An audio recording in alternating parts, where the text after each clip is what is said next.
I'm pissed right now because of two things. One is I've just did this video like 5 seconds ago, like 10 seconds ago, and I just realized that I inputted the wrong mic to my recording system, and I had to redo this again because the mic that system was using was my laptop mic, and it sucks ass. So yeah, I'm fucking mad, man. And the second thing is that I'm gonna have to shit on all of these IEMs again because these are so fucking great for the price point that it was. It's not this is not the original cable. I changed the cable at the previous recording. I forgot to change it back, and we just gotta have to deal with it, okay? TLDR, best at the price point. You're not getting anything under this better than this,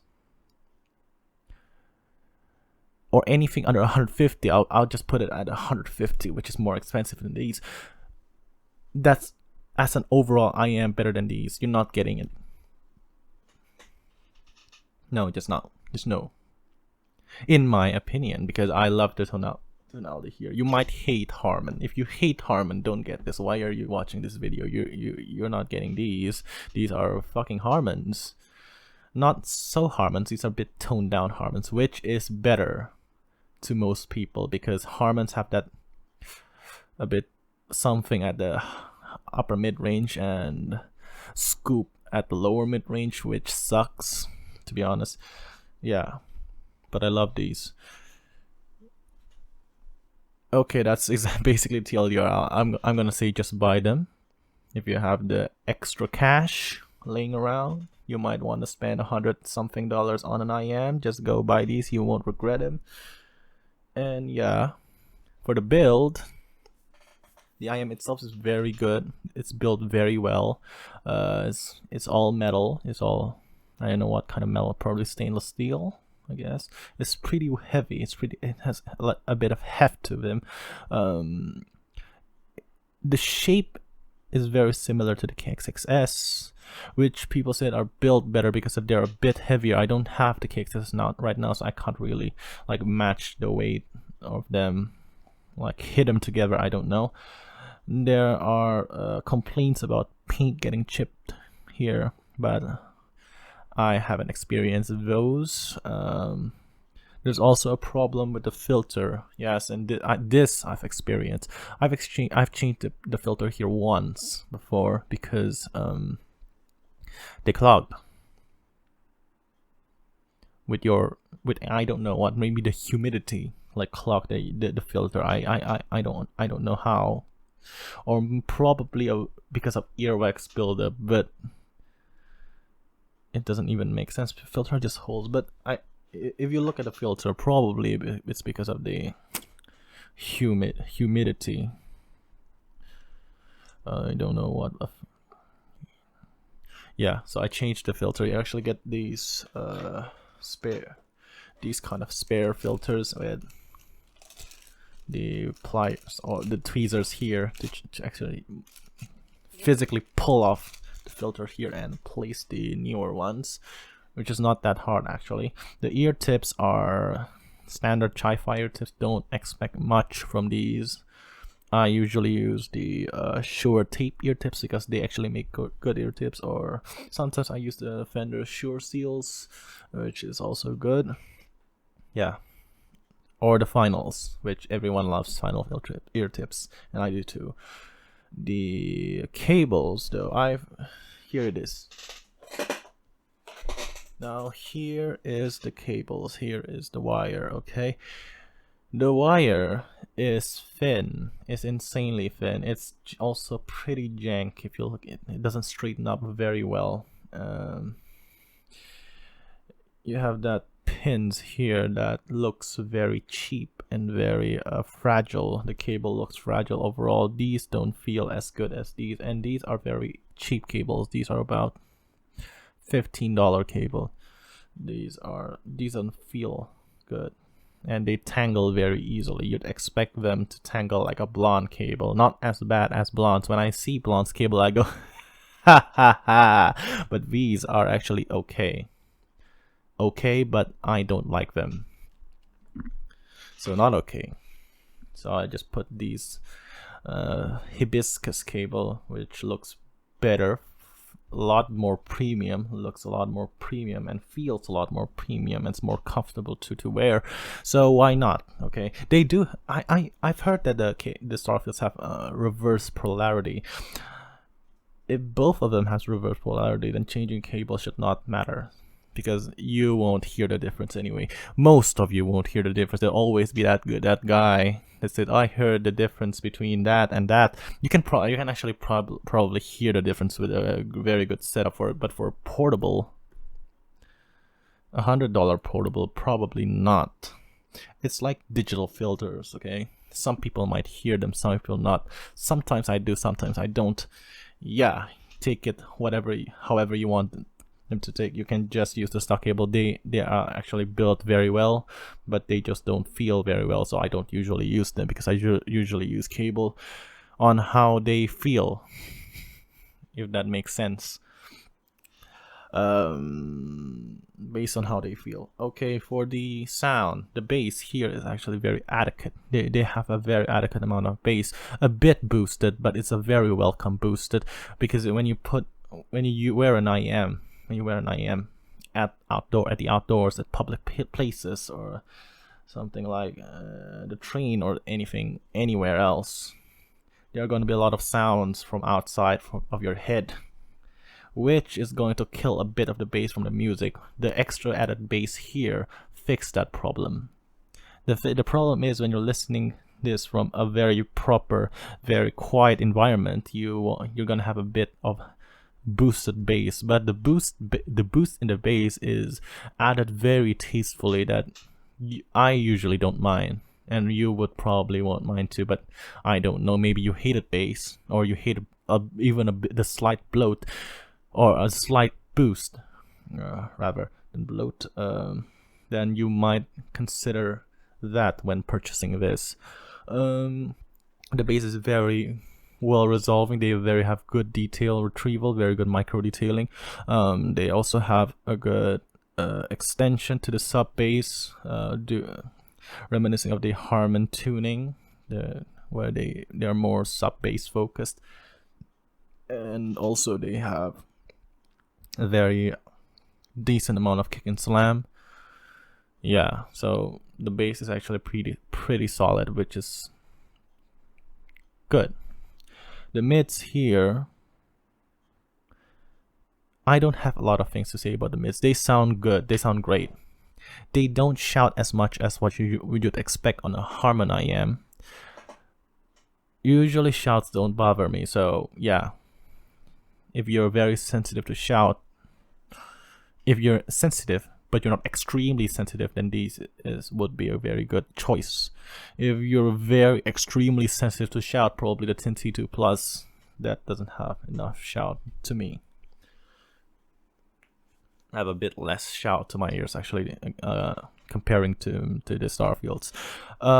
They don't have also that scooped out mid-range that you can hear from something Harman. Like, this is actually not Harman, this is actually borderline V-shape, but something Harman tuned IEMs tend to have is that scooped out mid-range, because of the boost in the sub bass and the boost at the upper mid-range. So you won't get those here as much as other Harman tuned IEMs.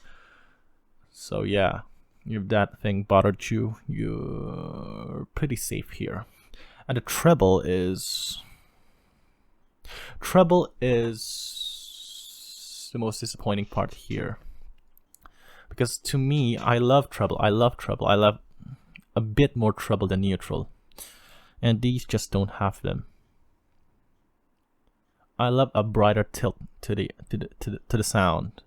and these just don't have enough treble, add a treble proper for me. The air frequency is actually pretty good here. They have a bit of boost at the 16k mark, 15 to 16k mark, which is very solid. But they don't have enough at the treble proper, which is like 5 to 9k. To me, at least.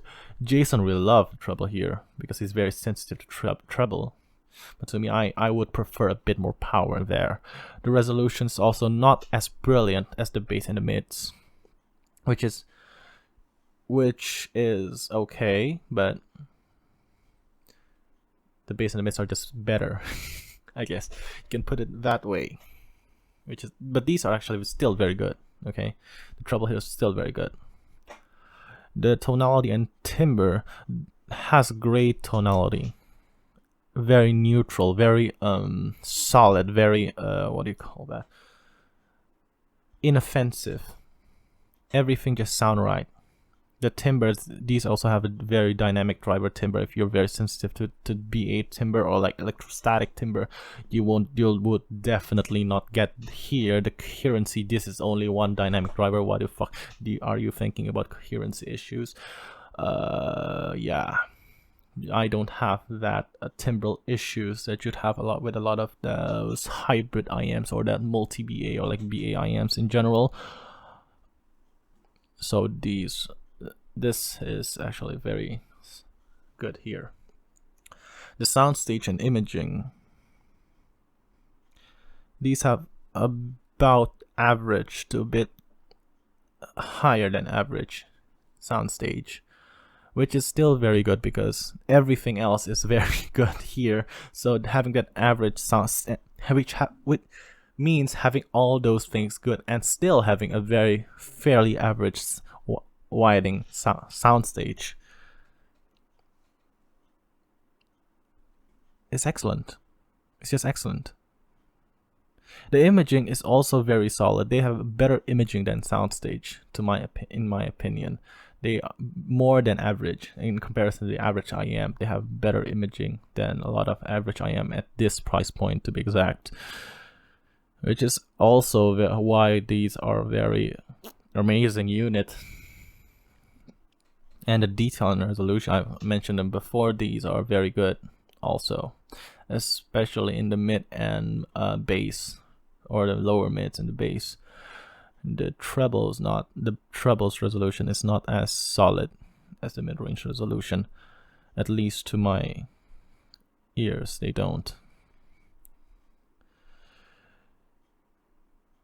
Yeah. For comparisons, comparing these to the Sony MH755,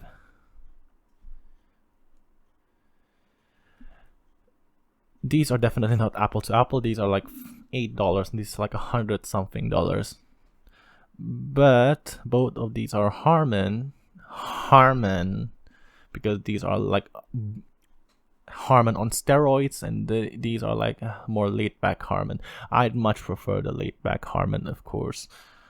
If you have these and you love these and I love these, if you want to step up from these, this is a very clear choice for you.